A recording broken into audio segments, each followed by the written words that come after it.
Hello everyone, I'm Chris Lee. Welcome to a special edition of the PE Crime Blotter. The Riverside County Sheriff's Department has released a statement on the death of Raymond Johnson at a Burger King drive-thru in Moreno Valley last Friday. I'm joined now by Press Enterprise's John Asbury. John, you received a statement which is basically a play-by-play of what they say happened last Friday. Yeah, and this came across late Wednesday night, and the Sheriff's Department said that they wanted to release this to be transparent with the investigation.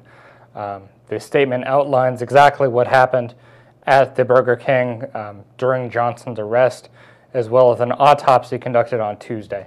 Now they say that it has been determined in the autopsy that Johnson had an enlarged heart, and they also say that the injuries that he suffered during the altercation were not fatal injuries. Can you expand on that? Yeah, well, the autopsy is going to take about 6 to 8 weeks to be fully completed, and that's because they're waiting for toxicology tests to show if any narcotics or further medical conditions existed in Johnson's body. What they did find was that Johnson had the enlarged heart, which is obviously a serious medical condition.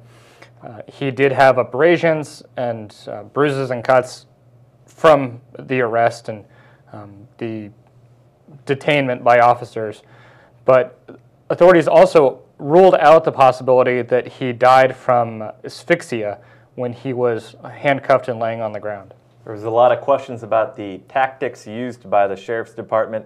On the video that was taken on a cell phone camera, you can see him being struck with a baton, and also it appears that he's being kicked. We understand, according to the Sheriff's Department, they say that pepper spray and a taser was used before that. Yeah, this all started as he was sitting in his car. He was pepper sprayed, and that was ineffective. Then he was tasered multiple times. Each time he was tasered, police said that he didn't really react. He continued to grasp onto the steering wheel and eventually grabbed an officer's hand to basically try and stop him from tasering him. Then he reached into his back seat and held onto the chassis of the passenger seat in the car, and that's when police officers began striking him with a baton and also kicking him to try and make him let go. We understand it could be a few months before the official cause of death comes out. Also, these type of investigations are expected to take a while. Yeah, these can take up to a year. The district attorney's office will only review it after the Sheriff's Department conducts their initial review, and the DA will only rule on whether the officers in this case should face criminal charges in this case. All right, John, thank you for joining us. That does it for this edition of the PE Crime Blotter. Be sure to stay tuned right here on PE.com for the latest on this story.